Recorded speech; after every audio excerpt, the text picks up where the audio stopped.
내 형제들아, 너희가 여러 가지 시험을 당하거든 온전히 기쁘게 여기라. 이는 너희 믿음의 시련이 인내를 만드는 줄 너희가 알미라. 인내를 온전히 이루라. 이는 너희로 온전하고 구비하여 조금도 부족함이 없게 하려 함이라. 아멘. 네, 오늘은 야고보에 대해서 말씀을 나누려고 그래요. 야고보는 참 기도의 사람이에요. 그리고 예수님의 그 동생이에요. 그러니까 야고보가 예수님의 동생으로서 야고보가 있고 제자 야고보가 있는데, 제자 야고보는 일찍 순교를 했어요. 동생이에요. 그리고 또 성경에 유다라고 등장하는데 이분도 예수님의 동생이에요. 그래서 여기에 보면 1절, 야고보서 1장 1절을 한번 보시겠습니까? 야고보서 1장 1절 같이 한번 읽어보실까요? 시작. 하나님과 주 예수 그리스도의 종 야고보는 흩어져 있는 12지파에게 문안하노라. 그래요. 야고보는 예수님을 형이라고 부르지 않고 주님이라고 불러요. 형제이지만 그 왜 그러는가 보면 원래부터 야고보나 유다나 이분들은 예수님의 육신의 형제들은 예수님을 안 믿었어요. 핍박하던 사람들이에요. 근데 이분들이 예수를 믿게 된 것은 언제 믿기 시작했냐면 예수님이 부활하시고 나서, 다시 살아나고 나서 그때 믿게 된 거예요. 로마의 정부를 통하여 십자가 처형을 받았는데 그 처형 받을 때 그 현장에서 다 봤단 말이에요. 사람이 죽는 것을 보면 정말 죽었구나 확인하잖아요. 사람이 정말 이 사람이 사형 선고를 받아서 죽었는지 안 죽었는지 의사가 마지막에 이렇게 다 확인한단 말이에요. 그것처럼 옛날에는 그것을 의사가 확인하지 않고 군인이 창으로 팍 찔러가지고, 여기서부터 옆구리에서 찔러가지고 심장을 관통하도록 창으로 찔러갖고 피가 팍 쏟아지게 해서, 그래서 확실하게 죽은 거를 보여주거든요. 그게 이제 예수님이 십자가 지셨을 때 창으로 찔렀더니 처음에는 위를 통과하면서 위에게 쏟아져서 물이 나오고, 그 다음에 나중엔 피가 나왔다는 거예요. 심장이 터져서 피가 쏟아진 거예요. 확실히 돌아가셨어요. 그렇게 죽은 예수님을 다 보고, 그리고 군병들이 다 확인하고, 그리고 무덤에다 던져 넣었어요. 그런데 그분이 3일 만에 다시 살아나신 거예요. 그러니 이것은 인간의 생각으로는 불가능한 거죠. 그러니까 그 전까지는 육신의 형님, 아버지 돌아가신 후에 가사를 돌보면서 자기들을 키워준 그냥 단순한 형님으로 생각했는데, 죽었다가 살아나고 나서 보니까 형님이 말했던 그 모든 것이 사실이구나. 그러니 형님은 우리하고는 다르네. 우리는 아버지 어머니를 통하여 이 땅에 출생했다면 어머니가 전에 말씀하신 것처럼 형님은 성령을 통하여 태어난 하나님이시구나. 이거를 알게 되고 나서 이제는 뭐라고 고백하냐면 주님, 그리고 하나님, 이렇게 고백하는 거예요. 그때 그 예수님의 사도가 되기도 하고 제자가 되기도 했던 수많은 사람들이 다 순교하는데, 이 야고보도 마찬가지로 나중에 순교합니다. 그런데 이분은 특징이 있어요. 두 가지의 특징이 있는데, 이분이 가지고 있는 그 믿음, 대단한 믿음이에요. 그래서 행위가 없는 믿음은 무슨 믿음이다? 죽은 믿음이다. 이걸 통하여 믿음의 세 가지를 이 말씀 속에서 우리에게 알려주시거든요. 그 첫째가 어떤 믿음이냐면 거짓 믿음이에요. 잘못된 허상의 믿음. 두 번째는 작은 믿음, 그러니까 큰 믿음이 아닌 작은 믿음. 세 번째는, 이 세 번째가 우리가 다 아는 대로 죽은 믿음이 아닌 산 믿음. 이 믿음에 대한 것을 이분이 확실하게 우리에게 설명해요. 그래서 그 믿음으로 마귀를 대적하라. 그리하면 마귀는 떠나가리라. 이 말씀을 하거든요. 어떻게 이렇게 담대하게 말씀을 증거하실 수 있었는가 하면 기도를 많이 하는 분이에요. 그래서 야고보, 여기 나오는 이 야고보라고 하는 분은 무릎으로 산 사람, 기도한 사람, 이렇게 꼽힙니다. 그래서 이 야고보의 특징을 두 가지로 말하면 기도하는 야고보, 동시에 믿음의 사람, 이렇게 말할 수가 있어요. 그래서 오늘 이 두 가지를 가지고 야고보를 한번 설명을 우리가 같이 하면서 은혜를 나누려고 해요. 여러분 성경 말씀 한번 찾아보실까요? 시편 73편, 시편 73편 28절,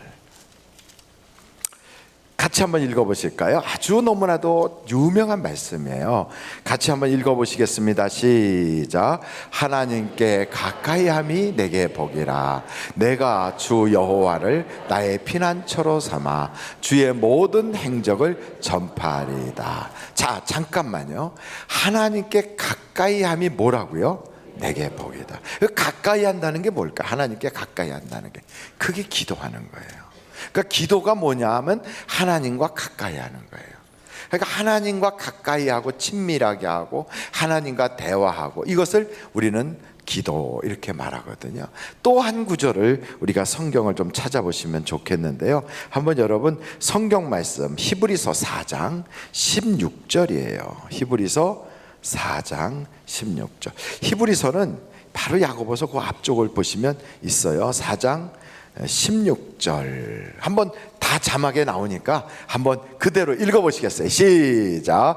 그러므로 우리는 긍휼하심을 받고 때를 따라 돕는 은혜를 얻기 위하여 은혜의 보좌 앞에 담대히 나아갈 것이니라. 때를 따라 돕는 은혜를 받기 위해서 어떻게 하라고요? 은혜의 보좌로 담대히 나아가라. 이게 가까이 하라, 담대히 나아가라, 이게 다 기도를 말하고 있어요. 그래서 성경은 기도하는 사람들이 영적인 거장이라는 거예요. 여러분, 영적으로 쓰임받았던 사람들, 모세, 그리고 다윗, 그리고 사도 바울, 이런 분들이 다 어떤 분들이냐? 기도하는 사람들이에요. 그러니까 이번 연말에, 연말이래요. 이 연휴 기간에 여러분 다른 것으로 시간 보낼 수도 있을 거예요. 오랜만에 좀 푹 쉬자. 또 혹은 이 오랜만에 밀렸던 일들도 좀 하자, 이렇게 생각하실 수도 있는데, 이번 기회를 통해서 여러분들이 한번 기도를 깊이 들어가시는 그런 기회가 됐으면 참 좋겠어요. 어떤 분들은 한번 금식 기도를 해봐야 되겠다. 꼭 명절에 금식 기도하라고 그러냐? 우리 교회 이상한 교회다 이러지 마시고요. 명절이니까 금식 기도하면 살도 좀 빠지고 얼마나 좋아요. 그러니까 이럴 때 금식 기도도 하시고, 또 이렇게 명절에 산에 들어가서 기도원 같은 데 가서 기도하고 은혜 받는 사람들 틈바구니에 같이 앉아서 거기서 기도하다 보면 각종 은사도 받게 돼요. 여러분, 은사를 받으면 하나님 정말 살아계시구나, 하나님이 정말로 역사하시고 지금도 우리의 기도에 응답 주시는구나, 이걸 알 수 있어요. 한번 방언만 팍 터져도 와, 계시네, 이렇게 돼요. 그것을 받은 사람은 알고요, 주신 하나님만 아세요. 그러니까 받은 분들은 이런 얘기할 때 하고 고개 끄덕이는데, 전혀 그런 거를 모르는 분들은 눈이 점점 감겨요. 왜냐하면 식곤증이 지금 오실 때가 됐거든요. 그러니까 이럴 때일수록 여러분들이 더 기도에 매진하시면 참 좋겠어요. 또 이 말씀을 보면 하여간 하나님께서는 이렇게 기도하여 능력을 받아서 마귀를 대적하는데 굉장히 중요한 게 있어요. 이 기도할 때는 뭐가 꼭 있어야 되느냐? 믿음이 있어야 돼요. 한번 절 따라해 보세요. 믿음. 큰 소리로 믿음. 그러니까 믿음이 없는 기도는 하나님이 들을 수가 없어요. 그래서 믿음을 우리가 좀 생각해 봐야 돼요. 믿음에는 헛된 믿음도 있어요. 헛된 믿음은 잘못된 믿음이죠. 그것은 쉽게 말하면 조상신이 내게 어떻게 해줄 것이다 생각하는데, 조상신은 없어요. 그래서 성경을 한번 이제 명절 때가 되니까 어떤 분들은 제사 지내야 되겠다, 어떤 분들은 뭐 이런 생각하실 텐데, 제사에 대한 이야기를 고린도전서 한번 찾아보실까요? 10장이네요. 10장 20절. 고린도전서 10장 20절. 다 찾으셨죠? 앞에 나와 있어요. 한번 같이 읽어보실까요? 시작. 무릇 이방인이 제사하는 것은 귀신에게 하는 것이요 하나님께 제사하는 것이 아니니 나는 너희가 귀신과 교제하는 자가 되기를 원하지 아니하노라. 그래요, 귀신에게 하는 거예요. 그래서 여러분 돌아가신 고인의 이렇게 붙여서 써놓은 거, 그 뭐라 그래요? 이렇게 신방 아니고, 모르겠어요. 저는 제사를 안 해봐서. 그러니까 거기다가 이렇게 써놨는데 그 위에 신 아무개 이렇게 써요. 그죠? 신이라는 게 뭐예요? 귀신 신자를 딱 써서. 그러니까 생각해 보세요. 사람이 죽으면 귀신 된다고 생각하니까. 그러게요. 그러면 여러분 돌아가신 그 어머님이 귀신 돼서 나타나서 그러고 다니면 좋겠어요. 그리고 만약에 생각해 보세요. 어머님이 만약에 그렇게 귀신이 됐다. 그러면 그 어머님이 자녀한테 잘해줄까요? 아니면 자녀한테 해코지 할까요? 해코지 한다고요? 잘해주겠죠. 그 당연하지 않겠어요? 자녀에게 잘해주는데 그걸 그 막 분노와 화를 달래줘야 된다고 생각하는 그 우리나라의 토속 신앙은 그 뭔가 좀 문제가 있잖아요. 저는 그런 생각이 들어요.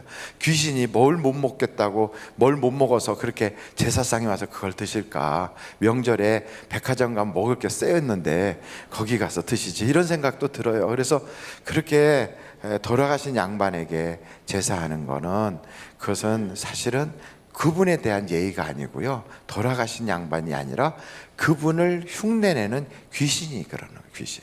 그래서 절대 그런 데 속지 마시고요, 돌아가신 어르신은 돌아가시기 전에 효도해야 돼요. 살아계실 때. 그래서 여러분, 어르신들 돌아간 다음에 묘자리나 잘 쓰고 제사나 잘 드리고, 이게 효도가 아니고 살아계실 때 잘하는 게 효도예요. 그러니까 살아계실 때 찾아뵙고, 살아계실 때 그래도 용돈 좀 드리고, 살아계실 때 자꾸 뭐 사랑은 내리사랑이라고 자식한테만 그러지 말고 부모한테도 좀 그렇게 잘하세요. 얼마나 계시겠습니까? 그러니까 이번에 명절 기간에 길잖아요. 그래서 한 번은 시댁에 가서, 한 번은 처가에 가서 이렇게 왔다 갔다 해가면서 양쪽 집을 다 돌아보면서 어르신들 모시고, 그리고 또 교회도 가시고, 어르신들 모시고 고궁에도 가고, 용돈도 드리고, 고기도 좀 사서 드리고. 아이고 우리 아버지는 치아가 안 좋아서 고기는, 그 물어보세요. 그래도 고기 드시겠다고 그러지. 다 드셔요. 그러니까 그렇게 치아가 안 좋은 건 평상시에 불효해서 그런 거예요. 틀리라도 해드리지 왜 못 해드리고 그러는지. 그러니까 이번 기회에 여러분들이 더 살아계실 때 잘할 수 있는 그런 여러분들이 되시기를 간절히 바라요. 그런데 어찌됐든, 그래서 믿음 중에 그런 신의 대상이 되지 않고 나에게 복을 줄 수 없는 그런 대상을 믿는 것을 헛된 믿음이라고 그래요. 헛된 믿음. 우리나라의 대통령 되시는 분들이 그 끝이 다 불행했어요. 우리나라 초대 대통령 이승만 대통령도 그렇게 애국인 운동을 하셨던 분인데 끝에는 하와이에 가셔서 그렇게 쓸쓸하게 보내고 고국당도 못 밟으시고, 돌아가신 다음에나 묘자리가 국구묘지 안에 들어가고, 그리고 나서부터 계속 윤보선 대통령으로, 박정희 대통령으로, 그 다음에 최규하 대통령으로, 그리고 이제 그 다음부터는 제가 누군지 잘 이름을 모르겠어요. 하여간 저는 최규하 대통령 때까지만 기억하고 그 다음부터는 필름이 끊어졌어요. 그리고 나서 지금은 이제 문재인 대통령이에요. 그 사이에 누가 했는지 잘 모르겠어요. 그러니까 막 많은 이 사람 저 사람이 하셨어요. 그런데 보면 끝이 안 좋아요. 왜 그러나? 왜 그런가 보면 우리나라의 일제시대에 총독이 데라우찌라고 하는 총독이 있었어요. 혹시 아십니까? 그 데라우찌라고 하는 총독이 그 살던 데가 지금 청와대예요. 그게 총독 관저였거든요, 옛날에. 그 총독 관저에다가 저 경주에서 불상을 갖다 놨어요. 불상을 딱 갖다 놨어요. 그래 놓고서는 그거를 데라우찌가, 그게 불교 신자니까 거기다 갖다 놓고 자기가 그걸 섬기고 있다가 일본 망할 때 그냥 놓고 갔거든요. 그 다음부터 청와대에 들어가는 사람들이 그거 불상을 치우지 못하고 그냥 있는 거예요. 이명박 대통령 때 불상을 치웠다고 한쪽에서 그러니까 안 치웠다 하는 걸 사진 찍어서 보여줬어요. 그게 청와대에 있어요, 지금도. 그래서 하여간에 그게 뭐 거기 꼭 있어야 되느냐, 저는 생각할 때 그래요. 그 원래 있던 자리로 보내야 되잖아요. 원래 경주에 그게 그 박물관에 가 있어야 될 거면 거기 보내드려야지. 거기다가 그렇게 해놓으면 그 자꾸만 이러니까 한 대 나한테 맞든지 돈 놓고 가라 이렇게 하면 안 되잖아요. 그러니까 어찌됐든 불쌍한 거기로 보내드리고, 그리고 종교의 편향으로 끼울지 말고 누구든지 그 대통령이 되신 양반이 믿는 신앙을 가지고 하면 되는데, 거기다가 한국의 그저 정부의 최고 고위직에 있는 그분 댁에다가 불상 딱 갖다 놓고 그러고 있으니까 말년이 다 불행하게 끝났잖아요. 이거 어떻게 됐든 우리나라는 우상 숭배를 하면 안 돼요. 여러분, 대한민국이 어떻게 생긴지 다 아시잖아요. 대한민국의 건국 이념이 기독교 이념이에요. 처음에 재헌국회를 딱 열 때부터 기도하고 시작했어요. 그리고 재헌국회를 할 때 뭐라고 그 재헌국회 처음에 그 문장이 나오냐면, 참 제가 미처 못 가져왔는데 거기에 그랬거든요. 하나님께서 우리 민족을 일제의 그 모든 포악을 굽어 살피사 해방시켜 주시고, 이제는 전 세계의 모든 백성들 앞에 만방의 하나님의 계심과, 그리고 모든 사람이 호혜하고 모든 사람에게 평화를 선포하기 위해서 나라를 이렇게 열게 해주셨습니다. 이게 얘기를 하면서, 그러므로 우리들을 뽑아서 헌법을 만들어 재헌국회를 하게 되었는데 이 모든 것을 하나님께 보고합니다. 이러고 시작했어요. 이게 우리나라의 시작이에요. 그래서 기독교가 최초부터 우리나라에 영향을 끼쳤거든요. 그러니까 이런 재헌국회 초대 의장이 이승만 대통령이었고, 그 당시에 재헌국회를 시작할 때 기도하고 시작한 사람이 그때 의원으로서 목사님, 선교교단 목사님이셨거든요. 우리는 그런 마음을 가지고 시작한 나라가 우리나라인데 어느 때부턴가 이상하게 자꾸만, 그러니까 기독교의 그 신앙이 무너졌어요. 여러분, 어찌됐든 이런 허상의 믿음은 결국 복이 안 와요. 그러니까 우리나라에 기독교가 들어오고 나서 한번 보십시오. 우리가 안 믿어본 신앙이 있는가? 우리는 저 선사시대 때부터 종교성이 많은 민족이에요. 그래서 동해, 부여, 그 다음에 백제, 옥저, 그 다음에 마한, 진안, 변한, 신라, 이런 여러 나라로, 고구려 이런 나라들로 다 흩어져 있을 때에도 우리나라는요 하늘의 천재를 지내고 그랬던 민족이라, 그래서 우리나라는 그런 토속적인 신앙을 가지고 있다고요. 그 신앙 속에는 많은 미신들이 같이 겹쳐 있어 가지고 우리나라는 안 해본 신앙이 없어요. 무당도 해봤고, 용왕님도 섬겨보고, 산신령도 섬겨보고, 거기다가 더 나아가서는 불교도 해봤고, 그리고 유교도 해봤어요. 근데 결국 어떻게 됐느냐, 고려가 불교로 500년을 끌어갔는데 저 몽고의 종이 됐어요. 그 몽고의 종되는, 마지막까지 몽고의 종이 되지 않겠다고 그냥 막 난을 일으키고 끝까지 반대했던 사람들이 제주도까지 도망가서 그걸 삼별초의 난이라고 그러잖아요. 우리가 다 기억하잖아요. 그러고 나서 그 고려가 멸망하고 나서 이제는 유교를 국시로 해갖고 시작해보자. 그래서 그냥 유교를 해서 정도전부터 시작하여 쭉 하고 내려왔지만 결국 그 끝은 일본에 종살이하는 거였어요. 그러니까 우리나라는 무당을 해서도 안 되고, 불교를 믿어봐도 안 되고, 유교를 믿어봐도 안 되고, 먹고 살 길이 없어가지고 대한민국 사람들이 굶어 죽는 삶이 태반이었어요. 대한민국 남북한 다 합쳐서 600만이 안 되는 인구 속에서 먹을 게 없어가지고 홍경래의 난, 임꺽정의 난이 막 생기고, 만적의 난이 생기고, 우리나라는 그래서 굶어 죽는 사람들이 너무너무 많았어요. 그랬던 우리나라의 이 조그만 땅덩어리에 인구가 지금 남북한 합치면 7,500에서 8천만이 되는데, 이렇게 많은 인구가 사는데 하나님이 복을 주셔서 이렇게 대한민국이 세계의 열광과 어깨를 나란히 하는 그런 땅이 되게 해주셨어요. 할렐루야. 이렇게 복받은 나라가 됐는데 우리가 생각해 보세요. 그래, 하나님 믿었더니 100년 만에 대복을 받았구나. 그렇다면 그 신앙 잘 지켜가야 되지 않겠습니까? 우리나라 5,000년 역사에 지금과 같이 대단한 나라가 된 적이 없었어요. 저는 G20 모임을 대한민국 땅에서 할 때, 소련에 있는 러시아의 푸틴, 미국의 무슨 그 당시에 부시 이런 인물들이 쫙 와가지고 우리나라 대통령을 아련하려고 줄 서가지고 다 악수하고 가는 걸 보면서 눈물이 핑 돌았어요. 옛날에는 우리는 중국에 가서 조공 드렸는데 어느새 우리나라에 하나님 이렇게 복을 주셔서 세계 열강에 막 프랑스, 영국, 그리고 이태리 대단한 나라에 막 그 수상 대통령들이 와서 줄 서가지고 우리나라 대통령하고 악수하려고 저러고 있는가. 엄청난 일이 아닙니까? 이런 복을 받은 우리나라가 하나님 멀리하면 안 되는 거지요. 언제부터 우리나라를 천국에서 지옥이라고 말하기 시작했느냐? 우리나라는요 이렇게 귀한 분들이 다 세워가지고 한강의 기적을 일으키고 천국을 만들어놨는데 요즘 젊은 애들은 지옥이래요. 왜 그렇게 지옥이라고 그러냐면 마음이 지옥이니까 좋은 걸 줘도 지옥이 돼요. 아무리 부잣집에 앉았어도요 그 속이 지옥이면 그 부잣집도 거기도 지옥 같은 거예요. 그러니까 마음이 바뀌어야 되는데 이 마음은 누가 주장하십니까? 하나님이 주장하시는 거예요. 하나님이. 아멘 좀 하면 얼마나 좋을까. 그래, 하나님이 주장하세요.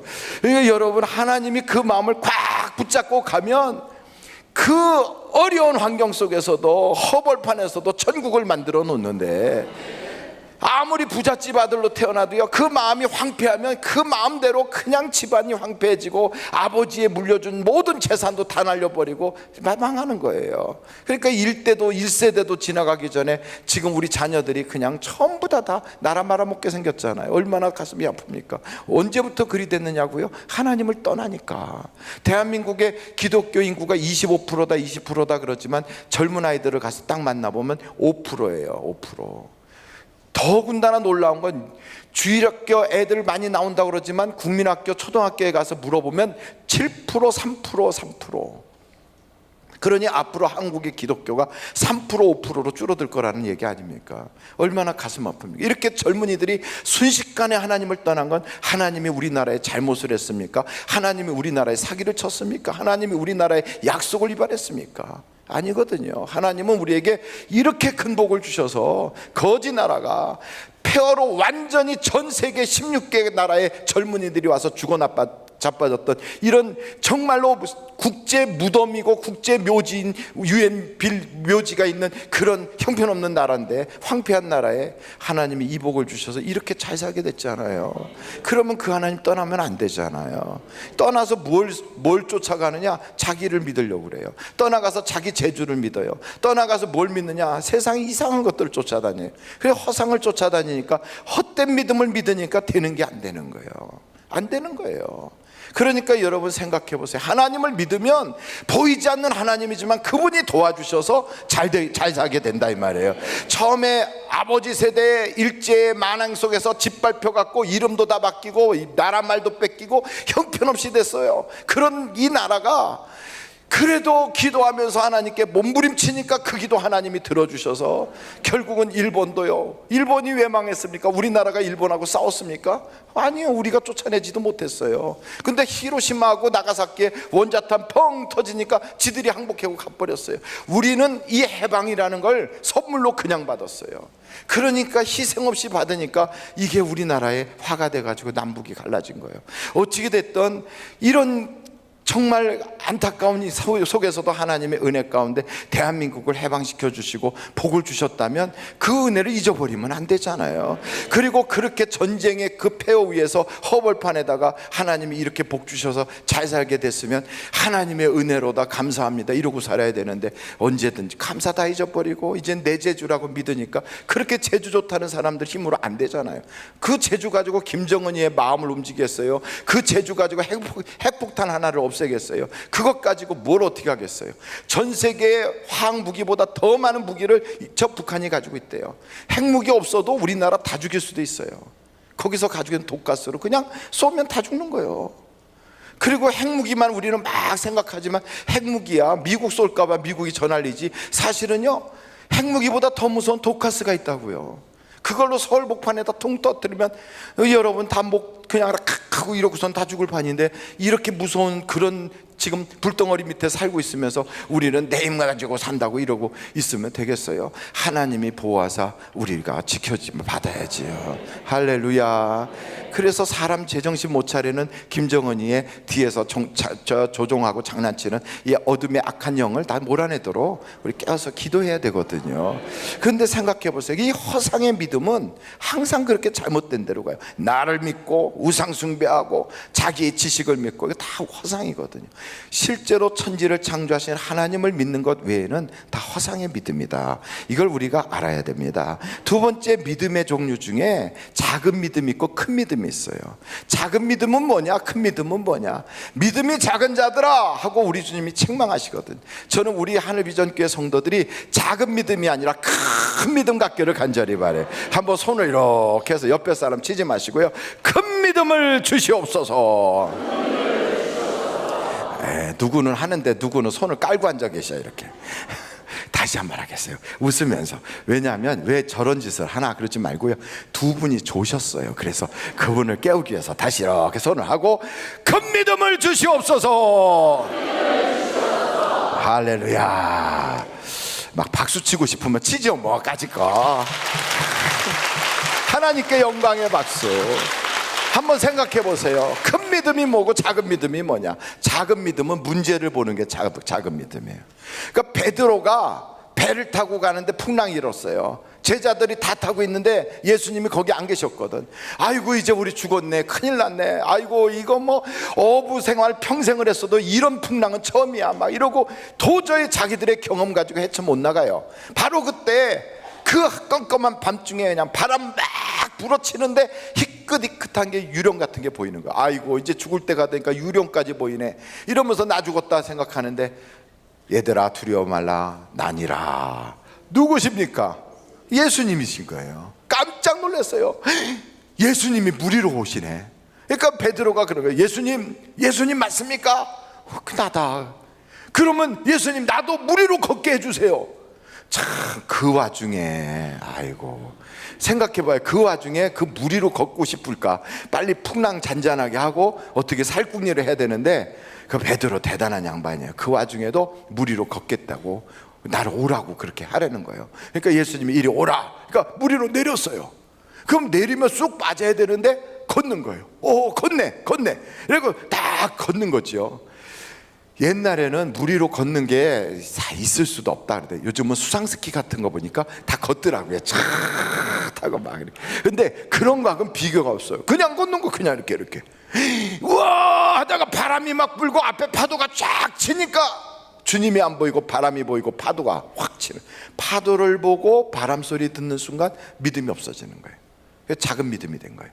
환경을 보고 주변 여건을 보고 세상 소리 들리면 믿음이 작아져 버려요. 그래서 친척 집에 가서 앉아서 얘기하는데 사람들 보고 아무개든 예수도 안 믿어도 잘 되네, 아이고 그 집에는 어떻게 저렇게 공부도 잘할까, 이런 거 생각하다 보면 하나님 갑자기 쑥 생각이 안 떠올라. 그래갖고 자꾸 마음에 격동이 생겨요. 세상 바람이 불어오고요, 헛된 바람이 불어와. 그래서 자꾸 믿음이 작아져요. 근데 언제 믿음이 커지느냐? 주님 바라볼 때 믿음이 커지는 거예요.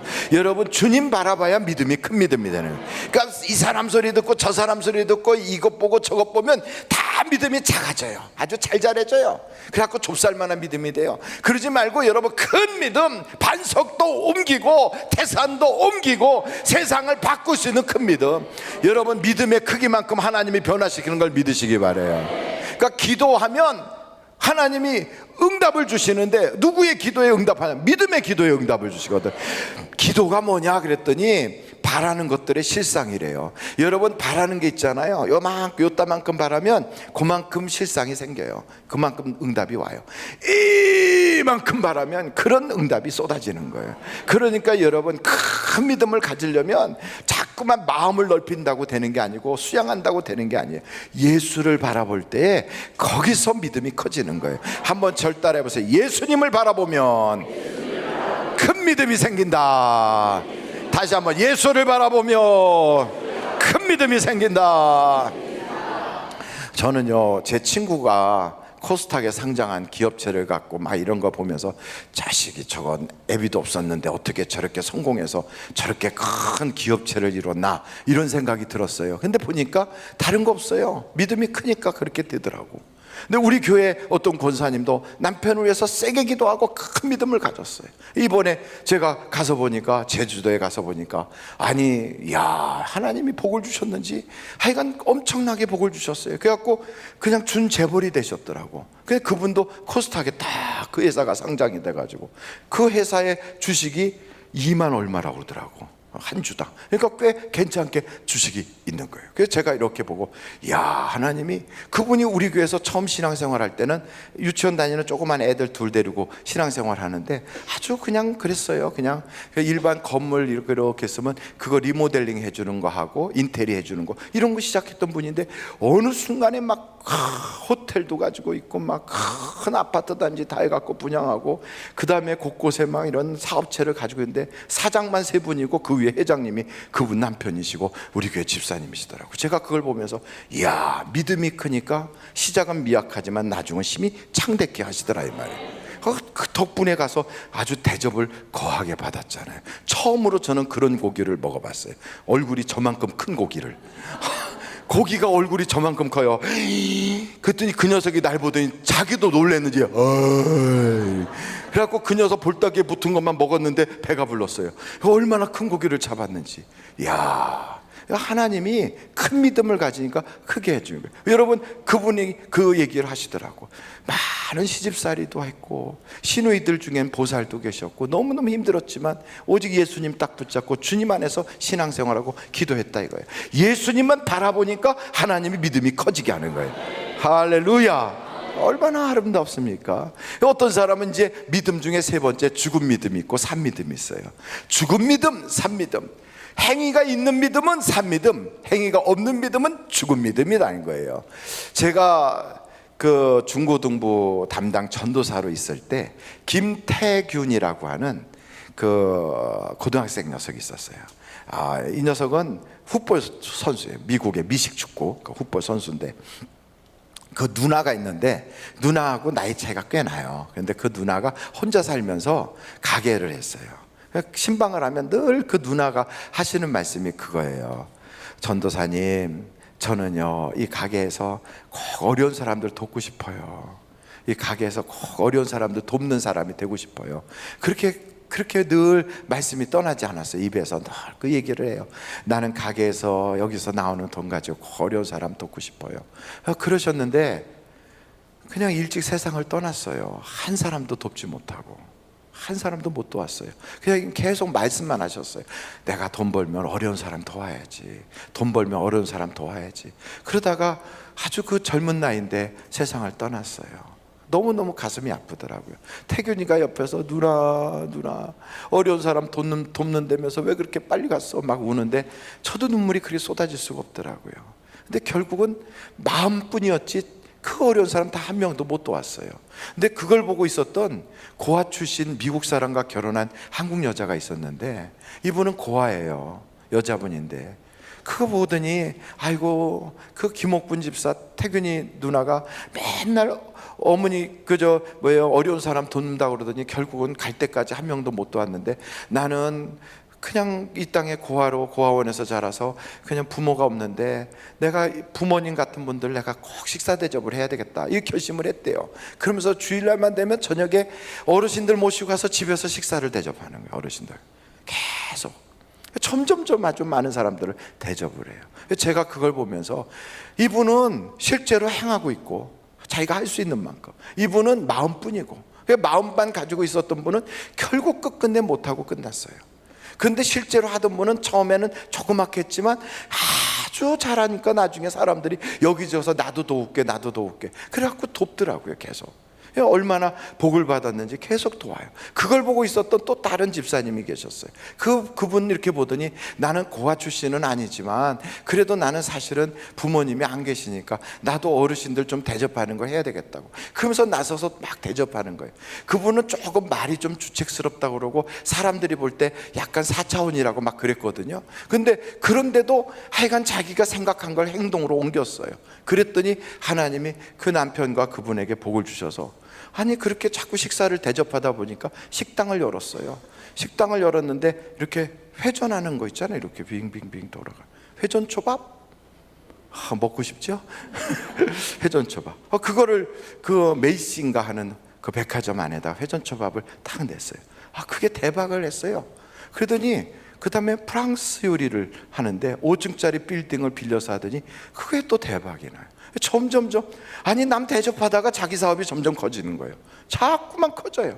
그래가지고 곳곳에다가 선교사님들 오시면 돈 주고 또 어디 뭐 한다라면 갖다 주고 북한에다가도 밀가루 공장 만들어 주고 오고 막 곳곳에 이런저런 일을 막 하더니만 엄청나게 대박을 받았어요. 그래갖고 남들이 다 좀 주책 맞다. 이거 왜 저 사람은 저러나 그러는데 아니요. 하나님께 말한 대로 자기가 믿는 대로 하나씩 하더니만 복을 엄청나게 받아가지고 가끔씩 한국에 올 때 그걸 와가지고 어떻게 손목 이렇게 들고 와갖고 갔다가 헌금하고 가는데 적지 않은 돈을 한국에도 막 헌금을 하고 가요. 우리 교회다 했으면 얼마나 좋겠어요. 제가 저쪽에 제 마누라 교회다 하니까 제가 배가 아파서 그러지. 아니 어떻게 거기다 헌금을 하고 가는지. 그래서 사실은 남편한테 은혜를 받았으면 남편한테 해야 되는데 거기가 편하다고 거기다 갖다 헌금을 해. 제가 가끔씩 얘기해요. 그래도 은혜 받은 사람한테 헌금하는 거라고 그랬는데 자꾸 거기다 헌금을 해요. 번지수 잘못됐다고 얘기하는데도 자꾸 그래요. 어찌됐든 믿음이란 산 믿음이란 믿는 대로 역사하시는 거예요. 믿는 대로 해야 돼요. 작은 일이지만 하다 보면 하나님이 큰 일도 감당하게 하세요. 지금은요, 그분이 돕는 선교사가 100가정이 넘어요. 여러분, 몇 분이나 선교사님을 돕고 계십니까? 몇 분이나. 그분이 돕고 있는 선교사님들이 100가정이 넘어요. 그분이 세금 내는 것만 10억이 넘는데요. 세금을 모르겠어요, 얼마나 돈을 벌길래 그러는지. 그래서 제가 깨달았어요. 그분이 말주변도 없어요. 그리고 요리도 잘 못해요. 솔직히 말해서 옆에서 그분이 한 음식은 저는 안 먹고 싶어요. 왜냐하면 맛이 정말 없어요. 그런데 딱 하나, 어르신들 대접하는 거 보고 나도 대접해야 되겠다고 나섰어요. 믿음 하나 가지고 그냥 행동으로 한 거예요.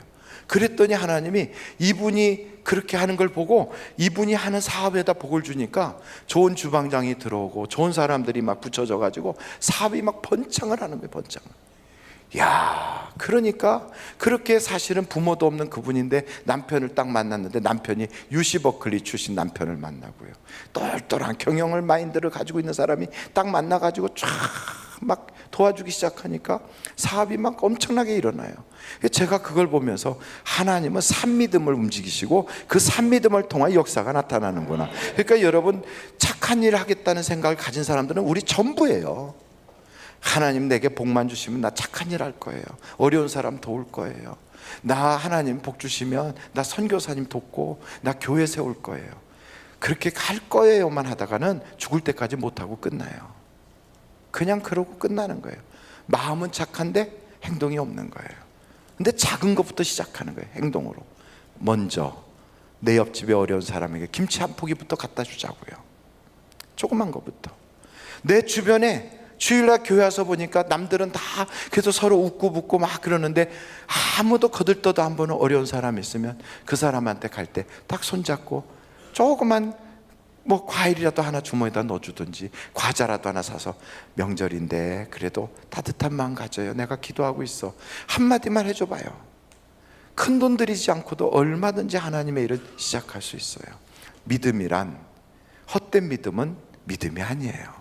믿음이란 문제를 쳐다보는 것은 믿음이라 볼 수 없어요.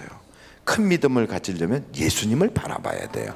진짜 믿음은 지금부터 심어야 돼요. 믿음을 가졌으면 그렇게 해야지 하는 꿈은 다 꾸는 거예요. 연초가 되면 사람들이 그래요. 금년에는 담배 끊어야지. 3일 되면 또 피고 있어요. 나중에는 잘랐던 담배마저 주워다가 또 펴요. 꽁초까지 주스러 다녀요. 이게 세상의 일에서 그거 끊겠어요? 그게 아니거든요. 행동으로 옮겨야지요. 술 끊어야지. 그러면 술을 아예 쳐다도 안 보는 거죠. 하나님의 말씀대로 살아야지. 그러면 시작부터 하는 거예요. 작은 거지만, 그것이 작은 거지만 그것을 하면 그게 겨자씨가 돼요. 그러면 거기서부터 나와가지고 새들도 앉을 수 있는 나무가 되는 거예요. 그래서 여러분, 심지 않고서는 아무것도 할 수 없는 거예요. 심어야 돼요. 작은 씨지만 심으면 열매를 거두게 되는 거예요. 안 심고 마음뿐이면 가을철에 거둘 것이 하나도 없는 거예요. 그러니까 이제부터는 마음만 가지고 있는 것은 소용없어요. 그건 믿음이 아니에요. 믿음이란 심으면서 이야기해야 믿음이다 이거지. 그래서 전도해야지, 나도 말만 잘하면 전도할 거야, 그러지 마세요. 일단 가장 가까운 사람한테 먼저 예수 얘기 시작하는 거예요. 그러면 하나님의 기적이 나타날 줄로 믿습니다. 기도하시겠습니다.